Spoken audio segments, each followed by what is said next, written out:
It's sort of I guess, a common reflection or a common theme of what we see with lower table teams going up against the more quality sides, where the lower table team usually is in the game for a fair bit, but whether it's down to effort, like Gump brings up, whether it's down to I don't know, fitness as well, it always just seems to fall away. I think that was reflective in this one because I think Brisbane really won this one on their edges, at least in attack. Defensively, you bring up the likes of Carrigan.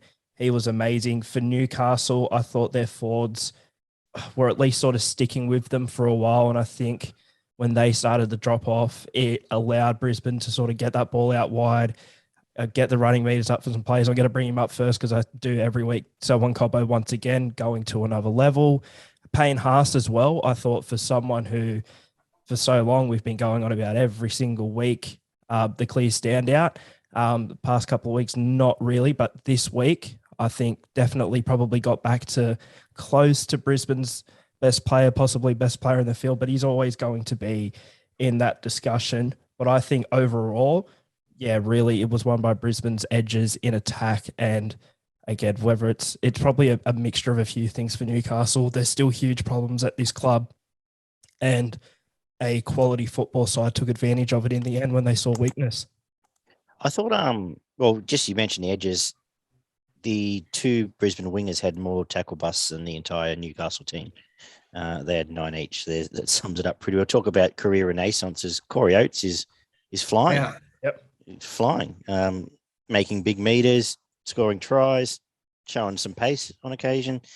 And then, like we've talked about the strike centers as well, but they looked a little bit.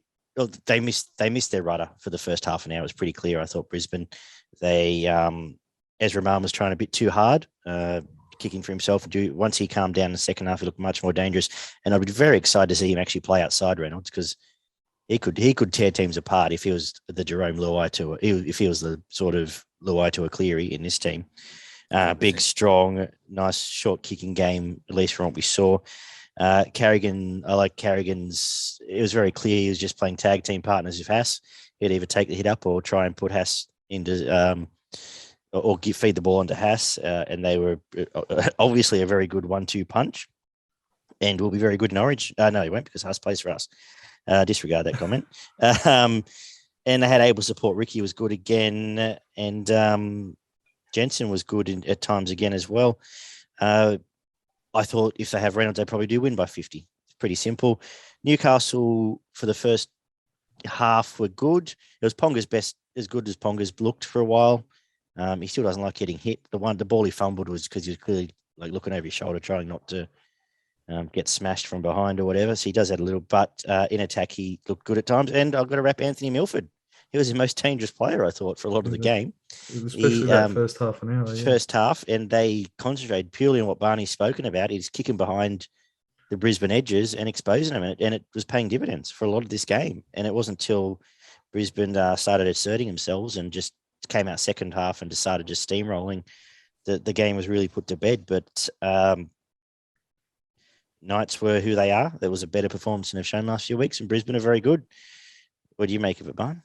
Yeah, I thought it was a much better performance out of Newcastle, especially for that first hour or so. They were definitely in the game, and if they had one or two more points of attack, they'd probably win it, or at least stay in it until the last 5 minutes or so, because Milford did add an extra little bit to their attack, especially for that first half an hour, but he ran out of gas after the first half and was barely sided in the second half. And he was twice the size as he went out last year, so caught up with him. Gay guy is still a little bit behind the mark coming back from injury, but and then, dislocations of Bradman Best's elbow doesn't help, and then they had another couple of injuries here and there.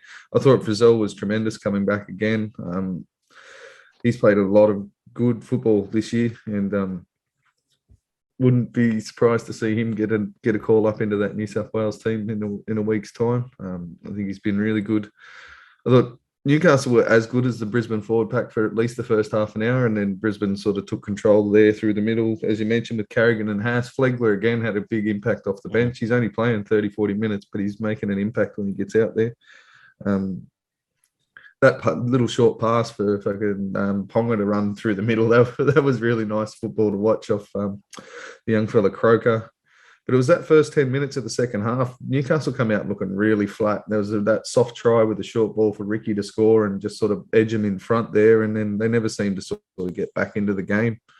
That bullshit, let's put it frankly, that bullshit fucking obstruction call, that was downright lies. There's no way that bloke passed the ball before he's run around his own player.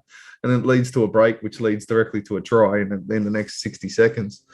That's when the game blew open. That's when Brisbane got their tails up. Newcastle seemed to put their head down, and then Newcastle's defence just fell apart in that last 20 minutes. They were falling off one-on-one tackles. They were getting in all completely unorganised and all out of position.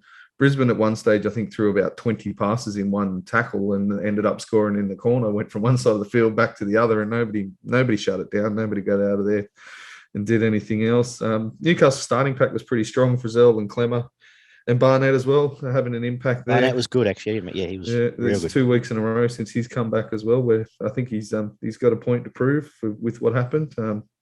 But their outside backs have struggled. They don't get enough good ball. They don't get any real opportunities to make an impact. The Broncos forwards are great. Haas, Carrigan. I thought Carrigan probably just shaded Haas in this one, and he has for probably the last 2 weeks. Ricky had an impact, which he sort of does every couple of weeks. He seems to hit those holes really well. So already mentioned Flegler. I thought Gamble and Mann were really good just on the edges of the ruck. They seem to concentrate most of their attack just outside of the markers and running at the A defender, and then with short balls either in between the half and the A defender or just on the outside to the centres, and they cause a lot of problems there. There's a bit of luck in that man first try assist, but he did attempt to throw that backwards. So, yeah, Brisbane really made an impact on the edges of Newcastle's ruck, and I think that's where they won the game. Gumby. Yeah, look, not much to add. I thought Pat Carrigan was amazing. Like, he was the best player on the field. Outstripped Payne Haas this week. And it's the week that I think we can say that Selwyn Cobbo became a star. Like, he always had that potential, but his game was excellent. Bringing the balls, he was bringing balls back out of yardage this week, and that's what you want from your wingers now, the big body and running hard. And I saw a lot more of Cobbo bringing balls, tough balls out of yardage for them, and that's what you want your wingers to do now. And he's an athlete. Yeah, he 2 can weeks do in a those row, types of things. I think. Yeah. But the one thing that I sort of took out of the game was, and the same with the Cowboys, is just how valuable it is to have, and even though Adam Reynolds didn't play 6 months ago or this time last year, would we have thought that Tyson Gamble could run a footy team? Nope. No. So in terms of that, even what Adam Reynolds, I'm sure, has brought to the team in terms of just knowledge and what he's passing on to other people in the team. And I don't think Tyson Gamble could probably run the team every week, but Tyson Gamble has learned enough from Adam Reynolds to effectively run a football team. Like, Tyson Gamble looked like he's a first grade footballer, but he looked quite good in just the organisation of the team, because Ezra Mann didn't run the team, definitely, the kid. So Tyson Gamble did it, and like, I didn't think it was something that he was capable of. So it just goes to show you how important to have a quality seven. And the Cowboys are the same at the moment with Chad Townsend, who, you know, people have their opinions about, but that's the thing, the big difference. And I know that they're confident and they're winning games, but Brisbane for part of that game weren't great. We said Newcastle were in it for most of the game. Last year, Newcastle win that game against Brisbane and win it easily because Brisbane fall apart and they don't manage the game properly. So it was the way that in which they managed the game and iced the game at the end that I thought was really impressive. Yeah, for the his Broncos. kicking game was very impressive, actually, out of Gamble. There was some really good pinpoint bombs into the corners, and so just the way that the game was managed, it was very Adam Reynolds like, not as good as Adam Reynolds, obviously, but you can see that he's given them a game plan. he's shown them the way. But isn't it direction and shown them what they need to do. And this is the value of the player, like you said. It's not just what Reynolds brings himself; it's what he brings to him. It's what Townsend's brought to Dearden. It's what Nico, not so much. You can even argue, Hastings has got the best out of Brooks for 15 minutes once upon a time. So it's just that the Tigers' results aren't as good as the other two teams yet. They're playing better football. The same. Yeah, as a result, if you're going to say there's a difference a halfback makes. And I guess the advantage that Townsend and Reynolds have got is that they've got quite a few good young players around them, whereas the Tigers probably don't have as many quality players around them than they do at the Broncos have still got Staggs and Haas and Carrigan and Flegler and Cobbo and Farnworth and Tessie New when he plays and Ezra. So there's a lot of names, the same as the Cowboys with Nanai and Lukey and Griffin Neem and Tom Gilbert. So there's more around them, and all they needed was that one guy. But they've got 10 years experience as well of having a football team on their back. They've had to do it for 10 years. They've had the pressure. They've had all the rest of it, and they know how it works now. So that's right. So that's what was one of my biggest takeaways from the game. But yeah, you guys summed it up pretty well. You just quickly touched on I had Cobbo with 3 just because of how he struggles at times. Oh, sorry. I was just going to touch on their bench. Their bench has been fantastic, and you briefly touched on it, but we talk about how good Penrith's bench is a lot. There's some teams that just don't have a bench, and it makes a difference. At the back end of this game, it made Newcastle doesn't have one. That's for sure. And that was the difference in the game.